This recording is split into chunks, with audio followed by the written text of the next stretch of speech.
시청자 여러분, 안녕하십니까? 여기는 독일 함부르크에서 보내드리는 이영규의 독일 이야기 TV입니다. 오늘은 고바초프와 독일 통일. 고바초프가 없었더라면 독일 통일은 굉장히 어렵고 많은 시간을 끌지 않겠나 생각됩니다.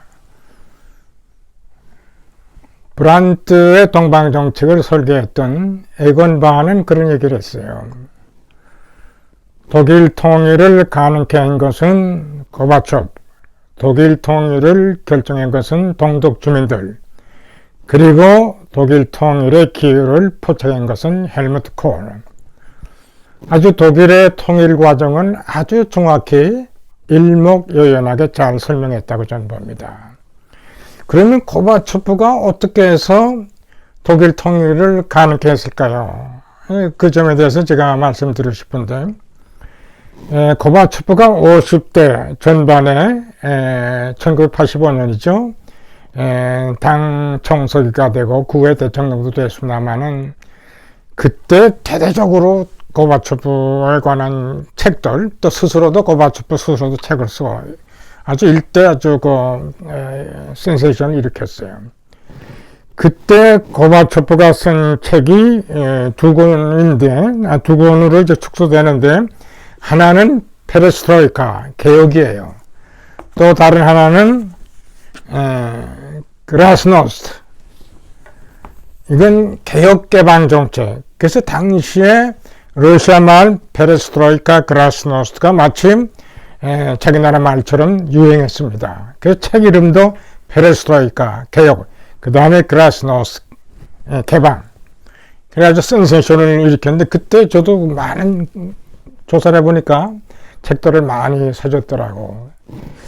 근데 이와 같은 개혁 개방 정책을 뒷받침한 것을 보통 고바초프의 신사고라고 합니다. 고바초프는 어떤 생각을 하실까요? 네 가지로 이제 요약을 하면은, 하나는 안보 체제의 확립으로서 앞으로 2000년도까지 다 핵무기를 없애자. 그래서 핵 없는 세상을 꿈꿨어요. 그 다음에 두 번째는 모든 나라들이 체제의 자유로운 선택을 주자. 그리고 세 번째는 그동안의 이데올로기 전쟁으로 서로 혼잡을 일으켰던 이와 같은 과정을 없애고 평화공존을 개혁하자. 그 다음에 네 번째가 굉장히 재밌는 게 뭐냐면은, 앞으로 러시아도 동참할 수 있는 유럽의 공동의 집을 짓자. 같이 잘 살자 이겁니다. 이와 같은 신사고로 그의 그라스노스트가 나오고 페레스트로이카가 나왔죠. 근데 이 네 가지 신사고 중에 그 두 번째가 뭐냐 하면은, 모든 나라들의 체제의 자유로운 선택. 그러니까 동유럽 국가들도 그동안의 제한을 받던 그 테두리에서 벗어나서 너희들이 좋은 체제를 가져라. 그래서 그때 시나트라의 My Way가 유행할 정도입니다. 자, 이러한 체제의 자유로운 선택을 이제 허용하니까 동유럽에서 독립운동이 일어나고 있어요. 소련의 지배에서 벗어나기 시작을 한 거예요. 그동안에 어떻습니까? 53년 백린봉기, 56년 헝가리 사건, 68년 체코 사건, 이때 마구 소련 군대와 와르샤 군대가 들어와 가지고 그걸 진압을 한 거죠. 그래가지고 그것을 통해서 이제 당시 브레즈네프가 하나의 독도린을 이제 제정을 했는데, 브레즈네프 독도린은 제한된 주권, 이 동유럽의 사회주의 진영이 어려움을 당할 때는 와르샤와 군대가 하나가 돼서 진압할 수 있다. 그래서 주권이 제한이 됐어요. 그걸 보통 브레즈네프의 독도린이라고 그러는데, 그와 같은 제한된 주권에서 완전히 벗어나서 앞으로는 고바초프 얘기입니다만은 동유럽 여러분 국가들이 어떤 체제를 가있든 여러분의 자유다. 자, 이렇게 되다 보니까 마구 이제 동유럽에서 동요가 되고 폴란드에서 동료가 되고, 체코에서 동료가 되고, 루마니아에서 동료가 되고, 헝가리에서 동료가 되고, 동독에서 동료가 되면서 결과적으로 그 영향으로 동독의 평화혁명이 일어나게 된 거예요. 동서독으로 독일은 갈라져 있기 때문에 그 계기를 통해서 동독에서는 평화혁명이 일어난 거죠.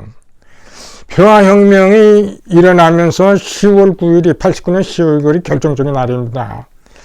이날 혹시 당시에 그 독일에 주둔해 있던 35만 소련군이 진입하지 않을까, 개입하지 않을까, 굉장히 그 두려움에 쌓였고 걱정을 많이 했는데 고바초프가 얘기한 대로 들어오지 않고 그냥 두고 간 거예요.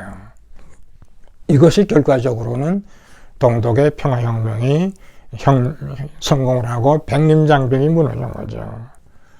그래가지고 이제 결국은 독일 통일의 조건이 이제 가까워졌고, 이거를 포착을 해가지고 콜이 독일 통일의 기여를 포착을 해가지고 10개 조항을 발표하면서 결국은 독일의 통일을 성취하는 이러한 결과를 갖게 되죠. 자, 이렇게 보면은 독일 통일을 가능케 한 고바초프의 역할이 굉장히 절대적으로 하지 않았나, 저는 그렇게 생각합니다. 자, 이렇게 해서 독일 통일을 했는데, 자, 요 근래 신문 보니까 앙겔라 메켈도 만약에 그때 소련군이 53년도 백림봉기 때처럼 들어왔더라면 결과적으로는 실패했을 것이다, 이렇게 예언을, 그렇게 평가를 하고, 자, 이것이 소련군의 개입을 안 하니까 결과적으로는 동독의 혁명이 결국 성공을 하고 통일의 길을 열어준, 우리는 국민이다, 그 다음에 우리는 한국민이다 하면서 통일을 이룩하게 하지 않았나, 이렇게 평을 하더라고.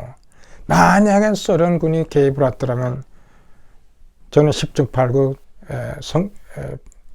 실패했으라고 생각합니다. 근데 고바초프의 신사고 페레스트로이카, 그라스노트의 정치가 해서 결국은 개혁을 안 하면서 독일 통일을 갖다 준 1등 공신이 된 거죠. 그러니까 독일로서는 이번 고바초프의 서거에 대해서 어느 누구나 다 신문에도 또 라디오에도 일반 TV에서도 고바초프의 죽음을 기리는 가운데 가장 중요한 것이 독일의 입장에서는 고바초프와 독일 통일의 관계를 묘사를 했죠. 그래서 저도 이런 테마로 저는 여러분께 지금 말씀드리는 겁니다. 그만큼 고바초프의 영향력이 절대적으로 되지 않았나. 여하튼 고바초프는 쿠데타에서 물러나고 그 후 옐진, 푸틴으로 이어집니다만은 지금 푸틴에 의한 지금 우크라이나 전쟁, 이거는 어느 누가 봐도 이거는 야만적인 전쟁이고, 이제 앞으로 푸틴이 전쟁에서 결코 승리를 해서는 안 되고, 이번 고바초프의 서거를 통해서 드디어 앞으로 새로운 러시아가 출발해야 되지 않나. 지금 반대파에 있는 나왈리 같은 분들이 나와가지고 새롭게 러시아를 갖다가 정비해야 되지 않냐. 사실 푸틴의 그런 야욕, 사실 지금 그 여러 많은 나라들이 지금 독립돼서 떨어져 나갔지만, 그래도 러시아는 지금 1700만 평방킬로미터의 가장 큰 나라입니다. 인구 1억 4천. 얼마인지 이 안에서 앞으로 민주주의 발전할 수 있는 그런 터전을 갖고 있어요.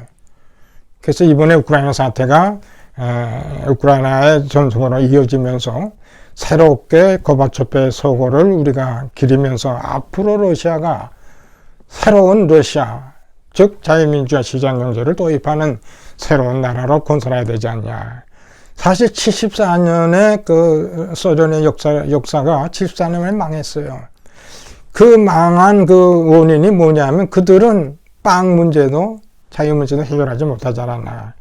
그래서 사회주의 공산주의, 이거는 제가 볼 때는 이제 거의 죽은 테오리가 아닌가, 죽은 이데올로기가 아닌가. 아직도 그걸 신봉하려고 하는 사람이 있는데, 사실 그 사회주의가 공산주의 가지고는 결과적으로는 그 나라의 그 자유라든가 평등 문제를 해결할 수 없는 그런 교훈을 우리에게 주지 않았나. 여하튼 이번 저희가 여러분께 전달하는 것은 독일 통일에 고바초프가 1등 공신이 되지 않았나.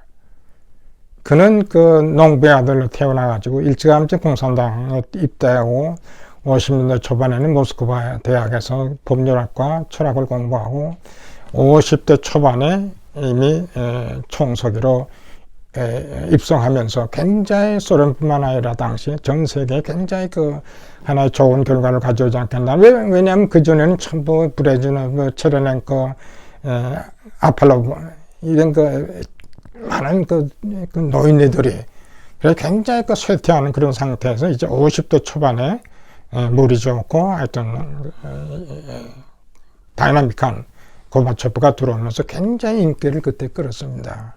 이제 91세로 서거하는 것을 기념하는 의미에서 제가 한번 되돌이켜 보면서 독일의 통일과 고바초프의 밀접한 관계를 여러분께 말씀드렸습니다. 시청해 주셔서 감사합니다.